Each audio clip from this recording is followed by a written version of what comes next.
중도의 검정고시 수험생 여러분 안녕하십니까? 국어의 박수미입니다. 자, 이번 시간이 여러분과 공부하게 되는 첫 번째 시간인데요. 우선 강의 오늘 목록 먼저 살펴보자면요. 챕터 1 해가지고 용어 알아두기라고 나와 있습니다. 여러분 페이지상으로 봤을 때는 14에서 17페이지에 해당하는 내용인데요. 거기에 나타나 있는 용어를 먼저 선생님이랑 살짝 살펴보고요. 그런 다음에 다음 시간부터 구체적인 문학의 갈래라던가 여러 가지 문학의 예들을 살펴보면서 정리를 할까 합니다. 자, 이번 시간에는요. 우선 여러분들이 지금 응시를 하기 위해서 이 자리에 앉아 계실 텐데 그 준비하고 있는 시험인 중졸 검정고시라고 하는 그 시험에 대해서 살짝 좀 정리를 하고 넘어가도록 하겠습니다. 어떤 시험인지 어떤 식으로 정리를 해야 조금 더 고득점을 얻을 수 있는지를 알고 들어가셔야 조금 더 시험에 유리하겠죠. 자, 우선 제가 가져온 이 내용은요. 출제 경향 분석이라고 해서 2014년도에 총 2번에 걸쳐서 치루어진 4월과 8월에 걸쳐 치루어진 중졸 검정고시 국어의 출제 경향입니다. 근데 지금 이걸 알기 전에 우선 선생님하고 정리를 살짝 할 게 있는데요. 일단 중졸 검정고시다라고 함은 고등학교를 입학할 수 있는 자격을 주어지는 시험이다. 자격을 주는 시험이다라고 보시면 되겠고요. 기본적으로 봤을 때 중학교 과정 1학년부터 3학년까지의 내용이 시험에 출제됩니다. 그래서 10%, 20%, 70%. 이게 뭐냐면 1학년 과정에서 내는 출제 비중, 그리고 2학년 과정에서 내는 출제 비중, 3학년 과정에서 내는 출제 비중이 이렇게 출제가 될 것이다 라는 거고요. 이걸 여러분들이 대충 봤을 때 3학년 교과서에 나오는 내용들이 실제적으로 가장 많이 출제되겠구나 라는 거 짐작하셔야 될 겁니다. 근데 그렇다고 해서 1, 2학년에 나오는 내용들을 조금 소홀히 하고 가면 되느냐? 그건 아니고요. 기본적으로 1, 2학년 때에 다져주는 여러 가지 글의 갈래 같은 것들은 3학년까지 반복해서 넘어가다 보니까 학년에 치우쳐서 공부를 하시기보다는 그냥 다방면으로 두루두루 열심히 보시는 게 효율적일 겁니다. 근데 지금 문제가 조금 되는 게 현재 중학교 지금 국어 교과서 같은 경우가요. 아주 예전 같은 경우엔 모든 학교의 모든 지역별로 똑같은 공통으로 주어진 책이었거든요. 근데 지금 같은 경우는 각 학교마다 주어지는 교과서가 모두 다 다릅니다. 국어 교과서가. 출판사도 여러 종류다 보니까 각 학년에 해당되는 다양한 1학년은 23종, 2학년은 18종 이런 식으로 각 학년에 해당되는 모든 출판사들을 보기에는 적어도 한 60여 권의 책을 다 보셔야 되는데 사실상 그러기는 조금 힘이 들고요. 따라서 지금 저랑 같이 수업을 하게 될 이 책 같은 경우에는요. 수십 종의 교과서 내에서도 모두 다 중복되는 그러한 작품들이 분명히 있을 겁니다. 그래서 중복되거나 시험에 자주 출제가 되거나 그 중에 가장 중요하다고 여겨지는 것들을 우선적으로 선별하여 담아놓은 책이라고 보시면 되겠고요. 기본적으로 이 책에 나와 있는 작품만큼은 다 알고 가시면 좋겠지만 이보다 더 공부를 하고 싶다라고 하시는 분들은 여기에 제시되어 있는 시 이외의 다른 작품들을 더 보셔도 좋겠고요. 혹은 기출 문제들을 여러분들이 풀어보시는 게 가장 중요하겠습니다. 자, 여기에서 팁을 하나만 더 드리자면요. 2014년도에 행해진 시험, 2013년도에 행해진 시험, 2012년도에 행해진 시험 기출 문제는요. 여러분들이 좀 반드시 풀어보셔야 되는 게 그 이유가 분명합니다. 왜냐면 지금까지 시험을 봤던 그 기출 문제를 분석해 봤을 때 매해 그 전에 출제되었던 기출 문제들 중에 한 글자도 다르지 않은 똑같은 문제가 다음 해에 계속해서 출제되는 그런 문제들이 있습니다. 적어도 한 2문제에서 한 4, 5문제 정도는 똑같은 문제가 출제가 되고 있는데요. 따라서 여러분들이 2014년도부터 한 12년도까지의 총 6회 정도 되겠죠. 그 정도의 기출문제를 먼저 풀어보신다면 분명히 15년도에 여러분들이 풀게 될 문제 중에 똑같이 반복되는 문제가 있을 거란 얘기죠. 자, 우선 그러면 어떤 식으로 국어가 구성되는지 국어의 구성을 먼저 좀 살펴보겠습니다. 크게 국어라고 하는 건 우리나라 사람들이 사용하는 모국어를 이야기를 하죠.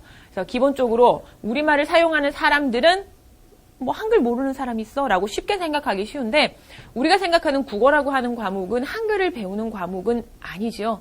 문학이라던가 여러 가지 문학을 감상하는 방법, 그리고 우리가 실제 생활에서 국어를 사용해서 말하고 듣는 여러 가지 상황에 관련된 방법들, 또한 우리가 사용하는 말들에 대한 규칙이나 문법 같은 것들을 다루고 있는 게 국어라고 보시면 됩니다. 시험에 가장 크게 유형별로 나눠보자면 문학, 비문학 이렇게 둘로 쪼개볼 수가 있겠고요.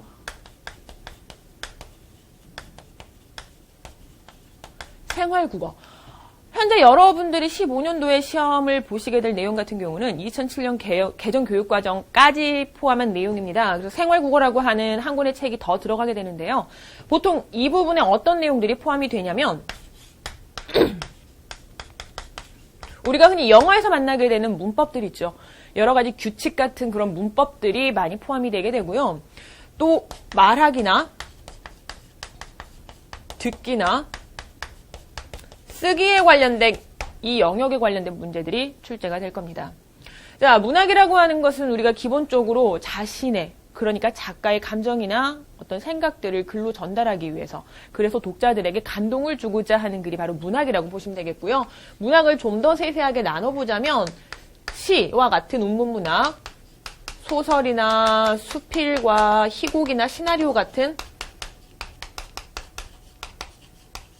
산문문학 정도로 나눠볼 수 있겠고요. 조금 더 구체적으로 더 보자면 정기문의 경우도 있는 사실 그대로를 담아놓은 글이지만 독자들에게 감동을 주는 글이기 때문에 문학 속에 포함을 시킵니다. 그리고 정기문, 기행문 같은 경우도 수필 안에 포함되는 문학이라고 볼 수 있겠고요. 비문학은 우리가 크게 봤을 때 둘로 쪼갭니다. 설명문과 논설문. 설명문은 여러 가지 정보나 지식들을 독자에게 전달을 해주는 글이기 때문에 매우 정확한 표현으로, 명료한 표현으로, 간단한 표현으로 이해를 시키기 위한 글이 설명문이고요. 논설문 같은 경우는 독자들에게 자신의 주장을 펼쳐서 독자를 설득하기 위한 글입니다. 자, 이러한 내용들이 주로 우리 국어라고 하는 과목에 포함이 되어 있고요. 이런 내용들이 주로 시험에 출제될 겁니다. 자, 그럼 지금부터 물론 13년도, 12년도의 모든 내용들을 분석을 하면 좋겠지만 거의 대부분 해년마다 출제 후 경향은 비슷합니다. 그래서 가장 가까운 2014년도에 해당되는 내용들을 좀 분석을 해보도록 할게요. 지금 나눠봤을 때 4월하고 8월로 선생님이 지금 나눠놨고요.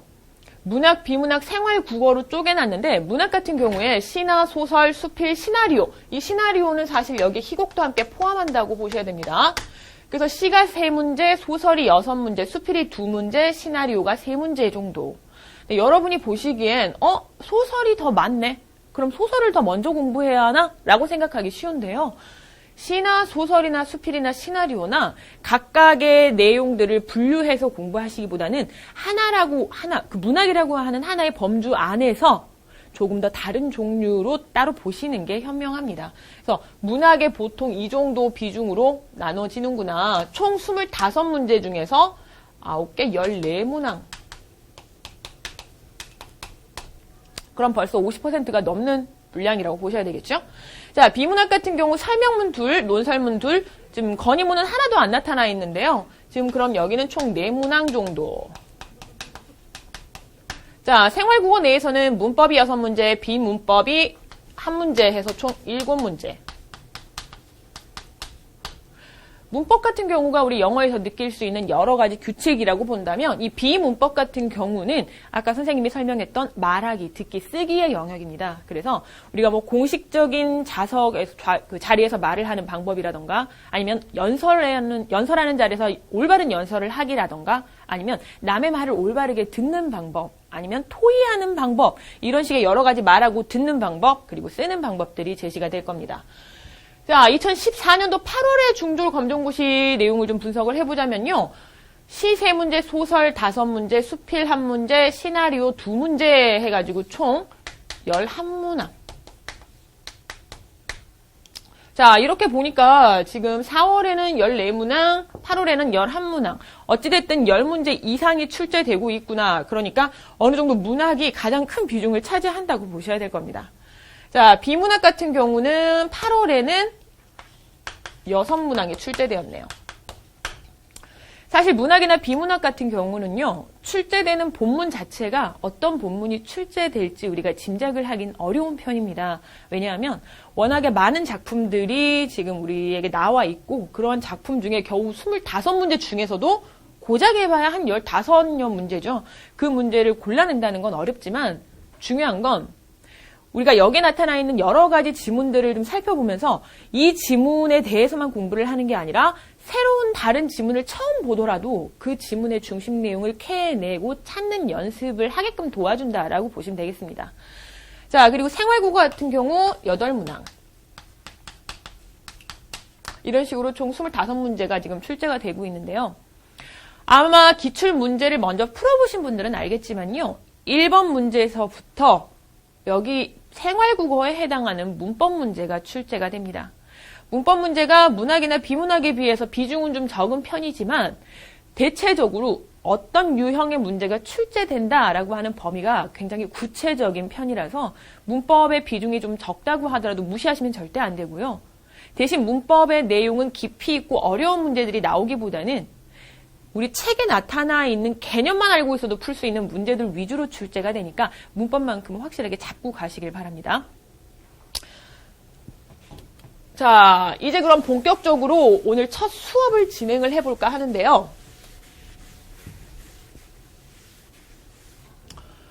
우선 챕터 1 해가지고 용어 알아두기라고 나옵니다. 자, 용어라고 하는 게 우리가 사용하는 단어를 이야기하는데요. 실제로 우리가 평소에 사용하는 단어하고 국어 내에서 사용하는 단어하고 약간의 차이가 있는 것들도 있고요. 그리고 그 초등학교 과정에서 사용됐던 단어들이 의미는 같지만 중학교 과정에서는 한자어로 바뀐다거나 아니면 조금 더 문법적인 용어로 바뀐다거나 해서 내용은 같으나 표현이 다른 그런 용어들도 있습니다.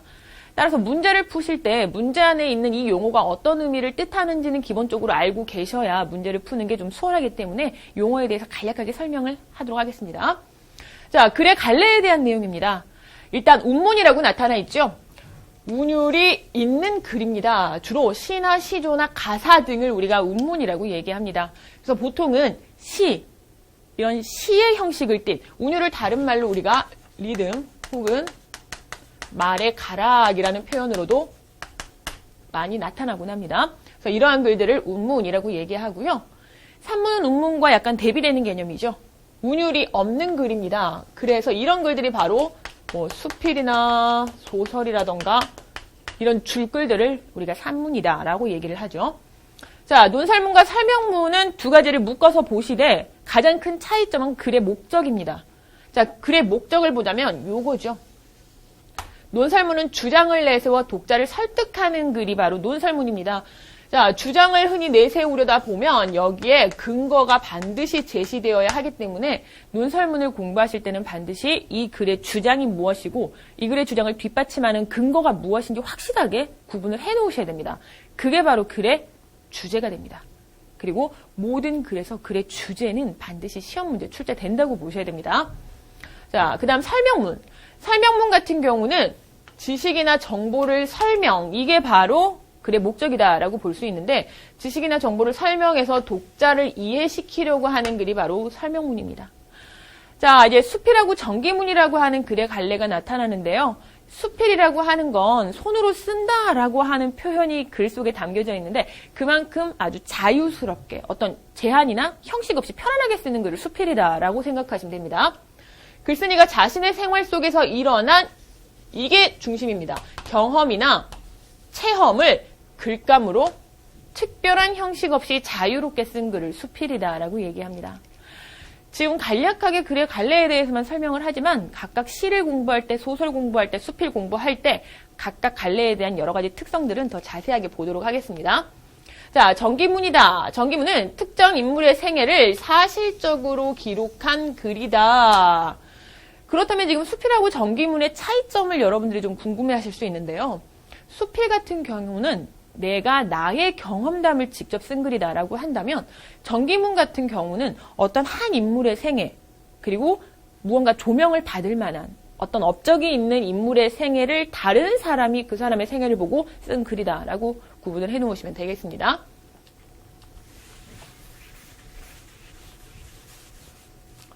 자, 여기에 나타난 단어들은요, 여러분의 시험 문제라거나 아니면 보기에 종종 나타나는 그런 표현들입니다. 기본적으로 주제라고 하는 건 모든 글을 읽을 때 여러분들이 반드시 알아두셔야 하는 단어고요. 글쓴이가 글을 통해 전달하고자 하는 중심 생각을 주제라고 이야기를 합니다. 두 번째, 소재라고 하는 건 글의 재료라고 나타나 있지만 이거 다른 말로 글감이라고도 표현합니다. 글쓴이가 주제를 드러내기 위해 사용하는 글의 재료, 글감. 쉽게 말하면 우리가 요리를 만든다고 했을 때 하나의 요리를 만들기 위해 모아놓은 수많은 요리의 재료들을 우리가 소재다라고 보신다면요. 제재라는 것은 여기에 수많은 소재들 중에서 가장 중심이 되는 소재를 제재라고 얘기를 합니다. 예를 들면 이런 거겠죠. 김치찌개를 끓인다라고 했을 때 김치찌개를 끓이기 위해서 김치도 가져오고 뭐 마늘 아니면 뭐 소금, 뭐 파, 양파, 돼지고기 가져오겠죠. 자, 이런 것들은 모두 다 소재가 되겠지만 그 중에 가장 으뜸이 되는 건 뭐냐면요. 김치겠죠. 이게 바로 제재가 되는 겁니다. 그러니까 글 중에서도 여러 가지 그 소재들을 가지고 와서 그 중에 가장 중심이 되는 소재가 무엇이냐, 그거 제재다라고 생각을 하시면 되겠고요. 이 문체라고 하는 표현은 굉장히 생소하실 텐데요. 문장의 어떤 특성, 모양, 성격이라고 보시면 되겠는데 글쓴이의 개성이 느껴지는 문장의 방식이라고 나옵니다. 좀 더 쉽게 생각을 하자면 각각의 사람마다 성격이 다 있고 그러한 성격들은 글을 쓸 때 역시 나타납니다. 그래서 글을 쓸 때 나타나는 그 작가의 독특한 문장의 성격을 문체다라고 보시면 되겠죠. 여러 명 작가의 글을 볼 때요, 우리가 어떤 작가는 굉장히 짧은 문장을 주로 쓰는 작가가 있는가 하면 어떤 작가의 글은 하나의 문장이 3줄, 4줄, 5줄까지도 길게 장황하게 늘어지는 글을 쓰는 작가도 있고요. 어떠한 작가는 굉장히 화려한 미사여구나 수식어나 이런 표현들을 좋아해서 그런 표현을 많이 넣는 작가들이 있는가 하면 어떤 작가는 그런 말 쏙 다 드러내고 아주 깔끔하고 군더더기 없이 필요한 단어만 제시해서 상황만 전달을 해주는 그러한 작가들도 있습니다. 자, 그러한 작가들의 개개인의 성격이 문장 속에 녹아나는 게 바로 문체다라고 보시면 되겠고요. 특히나 이러한 문체는 소설에도 많이 나타나긴 하지만 수필에서 가장 많이 드러납니다. 왜냐하면 수필 같은 경우는 글쓴이의 개인적인 경험이라던가 체험이나 이런 것들이 들어가기 때문에 자신의 경험을 자기가 쓰려다 보면 자기의 성격이 글에 그대로 녹아나겠죠. 그래서 특히나 수필에서 글쓴이의 문체를 뒤지다 보면 글쓴이의 개성도 파악할 수 있고 글쓴이의 가치관까지 정리를 할 수가 있게 될 겁니다.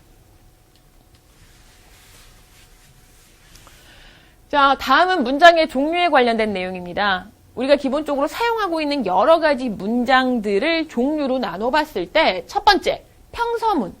말하는 이가 듣는 이에게 어떤 내용을 설명하는 식으로 끝내는 문장. 그래서 뭐 예를 들자면 나는 밥을 먹었다 라고 하면 이건 평서문이 되겠죠. 내가 밥을 먹었다는 사실에 대해서 상대방에게 전달하는 내용. 자, 두 번째, 의문문입니다.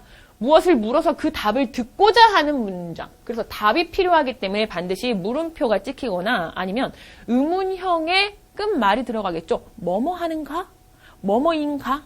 이런 식으로. 자, 그러면 너는 점심을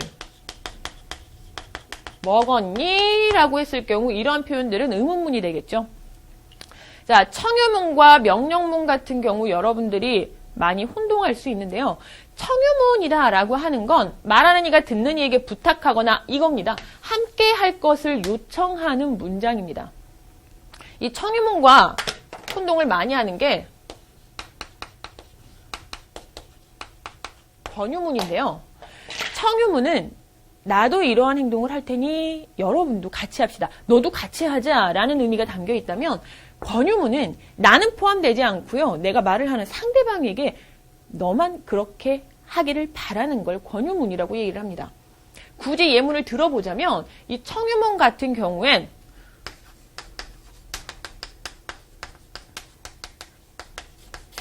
우리 쓰레기 버리러 가자라고 한다면 나도 갈 테니까 너도 함께 쓰레기를 들고 버리러 가자라는 의미가 되겠죠.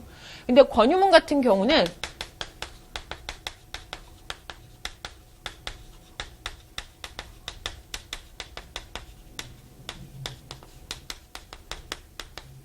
쓰레기를 버리는 것이 좋을 것 같아. 혹은 쓰레기를 버리겠니? 뭐 쓰레기를 버리겠니라고 한다면 이제 형태로는 의문문이지만 의미상으로 봤을 때는 권유하는 권유문이 되겠죠. 아니면 보험을 들겠습니까? 보험을 들어요라는 것들도 권유문에 해당이 되겠죠. 보통 우리 국어에서는 권유문과 청유문 자체를 크게 나누진 않지만 구분만 어느 정도 해 놓으시면 좋으실 겁니다. 자, 명령문 같은 경우는 청유문보단 조금 더 강한 표현이죠. 말하는 이가 듣는 이에게 무엇을 시키거나 하기를 바라는 문장입니다. 밥을 먹어라. 그래서 상대방이 어떤 행동의 변화를 보이기를 바라는 문장이 바로 명령문이라고 보면 되겠고요.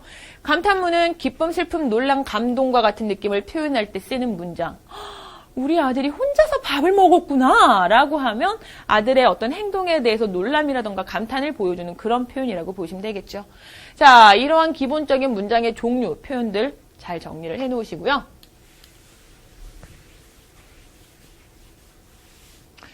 다음은 글의 성격에 관련된 여러 가지 표현들입니다. 사실 이 글의 성격 같은 부분은요, 공부를 하자니 시간을 투자해 공부를 하기는 아깝고 공부를 하지 않자니 분명히 문제를 풀 때 이러한 표현들 때문에 한두 번씩 막히는 경우가 있는 약간의 계륵 같은 부분이라고 보시면 되겠는데요.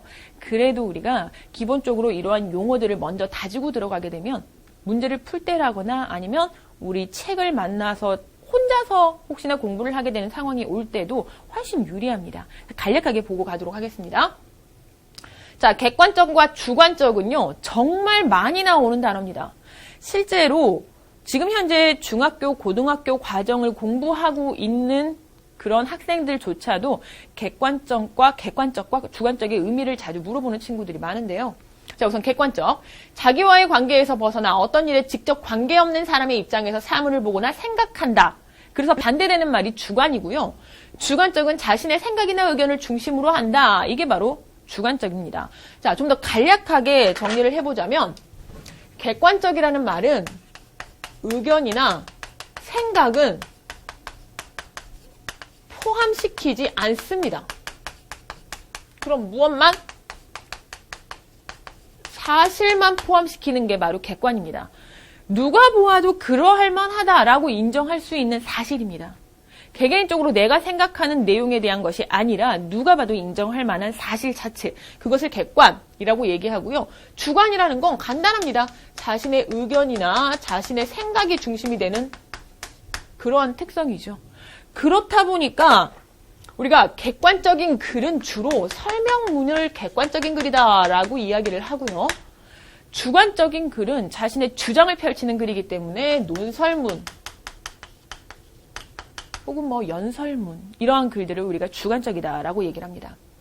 자, 구체적과 추상적도 서로 반대되는 개념이라고 보시면 되겠는데요. 쉽게 이해하고 알 수 있을 만큼 명확하고 자세한 것을 구체적이다라고 얘기하죠. 혹은 우리가 눈앞에서 이렇게 보이거나 만질 수 있는 것들. 이와 반대로 추상적이라는 건 직접 경험하거나 지각할 수 있는 형태 성질이 없는 경우, 그래서 우리가 굳이 따져보자면 여러 가지 단어 중에서도 눈으로 보이는 이러한 분필 같은 것들은 구체적인 이름을 나타내는 구체 명사라고 얘기한다면 사랑이라던가 뭐 분노 이러한 단어들, 평화 이런 단어들은 분명히 있긴 있으나 구체적으로 우리가 실상을 볼 수도 없고 만져볼 수도 없는 추상적인 그러한 명사라고 얘기를 합니다. 그래서 구체와 추상적이라고 하는 표현도 알아두시고요. 자, 필연과 우연 같은 경우도 여러분들이 두 개 묶어서 같이 보셔야 되는데 필연이라고 하는 건 반드시 그렇게 될 수밖에 없는 성격을 필연이라고 얘기하고요. 우연이라고 하는 건 특별한 원인 이유 없이 어떤 상황에 갑자기 그러한 결과가 생기는 것들을 우연이라고 얘기를 합니다. 주로 시기상으로 나눠봤을 때 필연적인 것들은 현대소설의 특징이라고 볼 수 있겠죠. 현대소설 같은 경우는 과거에 아주 예전에 우리 소설이라고 하는 장르는요, 뭐 고려시대부터 시작해서 계속적으로 이렇게 생겨났다 보니까 과거에 썼던 소설들보다 현대에 쓰는 소설들이 훨씬 더 정교하고 복잡하고 사람들 사이의 사건들의 실마리들이라든가 뭐 엮여있는 문제점들을 더 많이 얽히고 설켜있는, 그렇다 보니까 어떤 일이 벌어졌을 때 그 일이 그냥 단순히 벌어진 게 아니라 그 일이 벌어지기 위한 여러 가지 장치들이 그 전에서부터 깔려 있는 거죠. 이런 것들을 필연이다라고 얘기를 한다면 우연이라고 하는 건요. 전혀 아무런 상관없이 어떠한 기색도 없이 그 자리에 그러한 장면이, 그 자리에 그러한 인물이, 그러한 사건이 나타나게 되는 걸 우연. 그래서 보통 고전소설의 사건이 보통 우연적으로 전개가 많이 되곤 합니다. 자, 이 7번 문제의 단어를 여러분들이 잘 보셔야 됩니다. 실제로 중고등학생들의 학교 내의 중간고사 시험, 기말고사 시험에서도 많이 나오는 단어기도 하고요.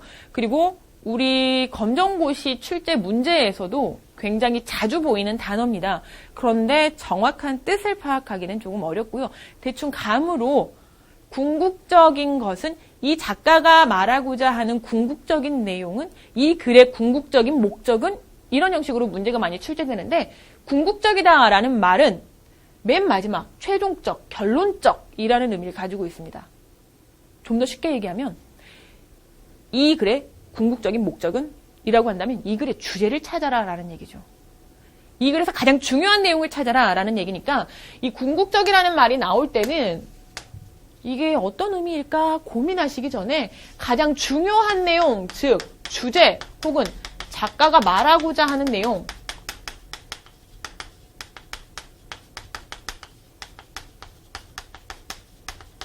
이런 것들을 찾으라는 뜻이구나 라고 짐작하시면 될 겁니다. 자, 고백적이라는 말은 우리가 쉽게 이해할 수 있을 겁니다. 마음속에 생각하고 있거나 감추어둔 걸 숨김없이 말하다 라는 의미로 주로 수필 같은 경우엔 내가 경험했던 기뻤던 일, 즐거웠던 일, 아니면 부끄러운 일까지도 모두 다 그대로 있는 사실 그대로 털어놓기 때문에 고백적인 성격이다라고 보면 되겠고요. 비유적이다라고 하는 건 어떤 사물이나 현상을 직접 설명하지 않고 그것과 비슷한 다른 사물이나 현상에 빗대어 표현하는 이라는 의미를 지니고 있죠. 예를 들자면, 굳이 예를 들자면, 이 손을 가지고, 제 손을 가지고 지금 설명을 하자면, 지금 가장 큰 컴플렉스인데요. 손이 되게 못생겼어요. 자, 손을 설명할 때 그냥 단순히 5개의 손가락으로 이루어져 있고, 손톱으로 이루어져 있고 라고 설명을 하는 게 아니라, 이 손과 비슷한 이미지를 가지고 있는 닭발? 그래서, 선생님 손은, 박수미 선생님 손은 닭발 같다라고 이 손과 비슷한 다른 특성을 가지고 있는 대상을 가지고 와서 이 손을 설명하는 방식. 이런 걸 보고 비유적이다라고 얘기합니다. 특히나 국어에서 문학 같은 경우는요. 내가 생각하고자 하는 것을 다른 글로 표현해서 독자들에게 전달하기 때문에 이러한 비유적인 표현들이 많이 나타나고요. 특히 시에서 이런 비유적인 표현들은요. 시험 문제로도 출제가 자주 되기 때문에 어떠한 표현들이 비유적인 표현인가. 그리고 이 비유적인 표현을 통해서 진짜 말하고자 하는 게 무엇인가 이런 것들을 잘 살펴보시면 되겠습니다. 자, 교훈적이라는 말은 바른 길로 나아가도록 가르치고 깨우쳐주다 라는 의미로 주로 정기문에 해당되는 내용이라고 보시면 되겠고요. 서정적이다라고 하는 건 자기의 감정이나 느낌을 담고 있다라고 해서 우리가 흔히 보기에서 이 글은 서정적인 정서를 담고 있는 글이다. 작가의 정서나 감정이 드러나 있는 글이다 라고 판단을 하시면 됩니다. 만약 서정시다라는 내용이 나오면 시 중에서도 작가의 감정, 슬픔이나 분노, 사랑 이런 감정을 담은 시다라고 보시면 되겠습니다. 자, 예찬적이라는 말은 대상이 훌륭하기 때문에 그 훌륭함을 기리는, 찬양하는, 예찬하는 의미라고 보시면 되겠고요.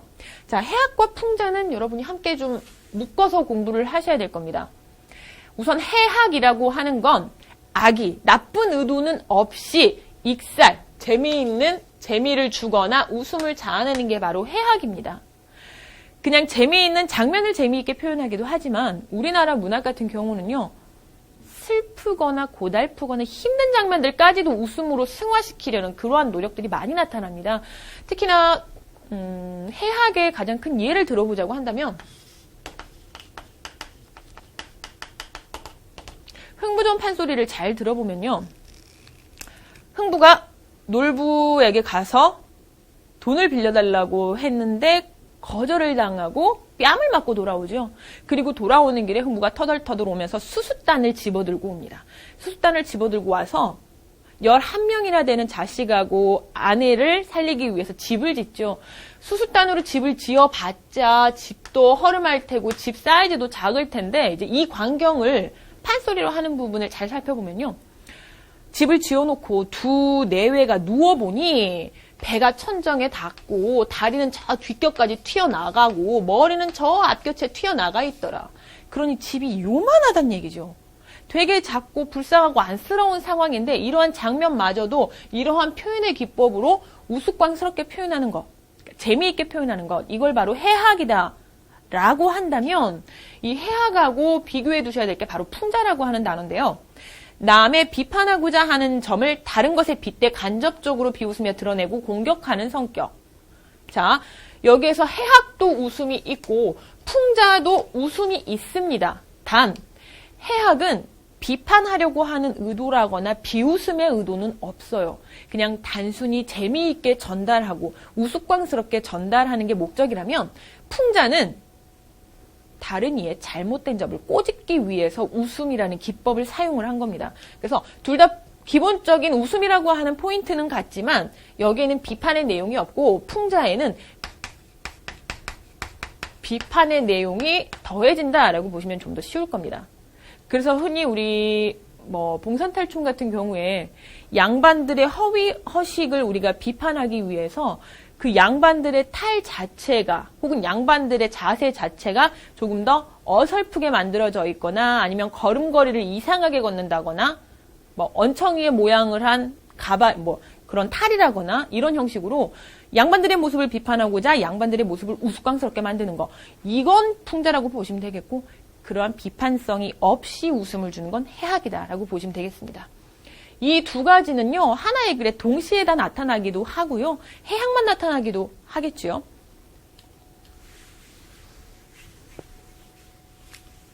자, 이제 긍정적이라는 단어는 어떤 사실이나 생각 따위를 그러하다고 인정함. 자, 이 긍정적이라고 하는 표현은요, 나중에 작가의 관점, 이 글을 쓴 작가의 관점은, 태도는, 시각은 이러한 문제가 출제될 때 자주 사용되는 단어인데요. 긍정적, 비판적, 예찬적, 이런 식으로 작가가 이 글의 주제에 대해서 어떤 태도나 입장을 가지느냐, 이걸 물어보는 질문에서 많이 사용되는 단어니까 긍정적, 그리고 부정적이라는 단어는 비판적인 그런 단어하고 의미상으로 같이 쓰일 수 있겠죠. 예찬적은 아까 우리가 어떤 대상에 대해서 찬양하는, 긍정적으로 바라보는 그런 태도라고 보시면 되겠고요. 자, 절대적이다라고 하는 건 비교하거나 상대될 것이 없는 것을 절대적이라고 얘기하고요. 이 회고적이라고 하는 건 주로 수필에서 많이 나타나는 단어긴 하는데요. 과거를 돌이켜보다라는 의미입니다. 옛일을 돌이켜 생각하는 내용을 다룸.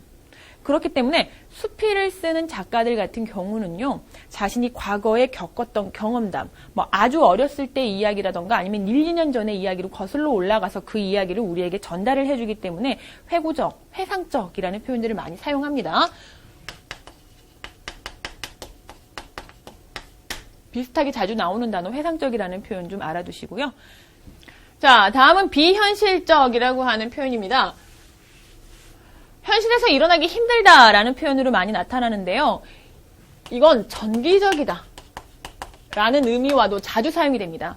전기라고 하는 건 우리가 사용하는 전기문에서 사실 있는 그대로 어떤 역사적인 사건을 기록했다라는 의미가 아니라 한자어가 달라요. 기이하다.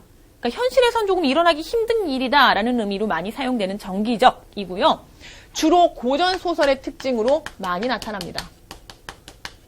홍길동전이라던가 전우치전 이런 고전소설을 살펴보면요, 도수를 부리거나 축지법을 부리거나 머리카락을 뽑았는데 나와 똑같은 분신이 8명이 생긴다거나 이런 것들이 바로 전기적이고 비현실적인 이야기다라고 보시면 되겠죠.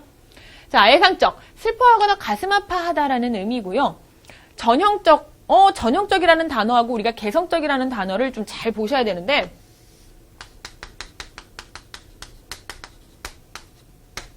전형적이라고 하는 단어는요, 같은 종류 사물 가운데 그것의 특성을 가장 잘 나타내는 것으로, 죄송합니다. 자, 어떤 집단, 어떤 성별, 그러한 집단의 성격을 나타내는 것을 전형적이다라고 얘기한다면, 개성적이라고 하는 건 집단의 두루뭉술한 성격이 아니라 그 사물만이 가지고 있는 독특한 성격.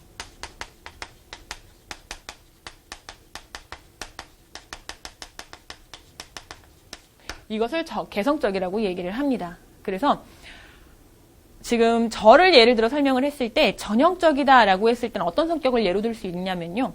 대부분의 여자들이 가지고 있는 성격을 예로 든다면 그건 전형적인 여자의 모습을 예로 든 것이고, 개성적인 모습을 살펴본다면 대부분의 여자 중에서도 박수미라고 하는 인물을 많이 가지고 있는 독특한 성격, 여자인데 목소리가 유난히 굵다거나 아니면 동작이 유난히 크다거나 아니면 여자인데 좀 여성스럽지 않은 되게 힘이 넘쳐나는 그런 포즈라거나 이런 것들은 개성적인 그런 성향 중에 하나다라고 보시면 되겠습니다.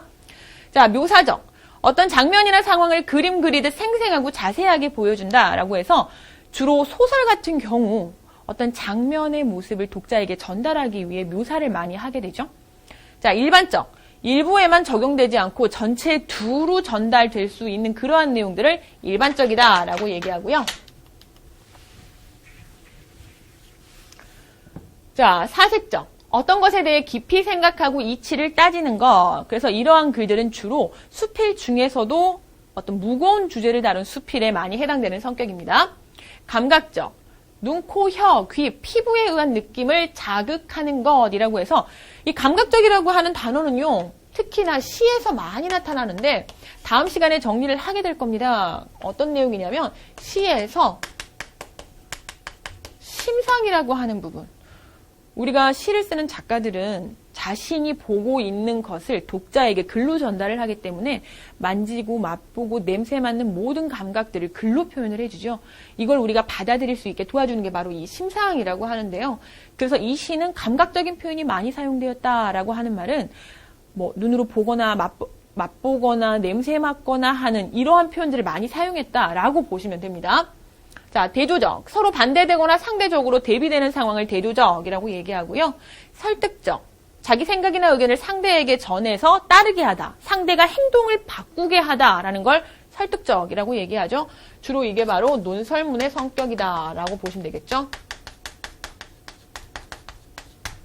비판적. 어떤 사실이나 문제의 옳고 그름을 가려서 밝히다. 우리가 흔히 이 비판이라는 말을 국어 내에서 잘못 이해하는 경우가 많은데, 비판. 넌 잘못했어. 라고 무조건 잘못된 점을 꼬집는 걸 비판이라고 보는데요. 물론 비판이라는 단어를 국어사전에 찾아보면 실제로 그런 의미도 있지만 또 다른 의미도 있습니다. 옳고 그름을 따지는 걸 비판. 그러니까 잘한 것은 잘했다, 못한 것은 못했다 라고 그것을 따져 묻는 것도 비판이기 때문에 잘못한 것에 대해서만 이야기하는 걸 비판하는 게 아니라 어떤 사실이라도 우리는 비판하며 글을 읽어야 된다라는 의미로 받아들이셔야 됩니다. 자, 오늘 이렇게 여러분하고요, 여러 가지 용어에 대해 정리를 해봤는데, 실제로 우리가 이 용어 부분은 공부를 하기에는, 그렇다고 하지 않기에는 조금 애매한 부분이 있었으나, 첫 수업이니만큼 간략하게 정리를 하고 앞으로 진행될 국어 수업에 좀 도움이 되고자 정리를 한번 해봤습니다.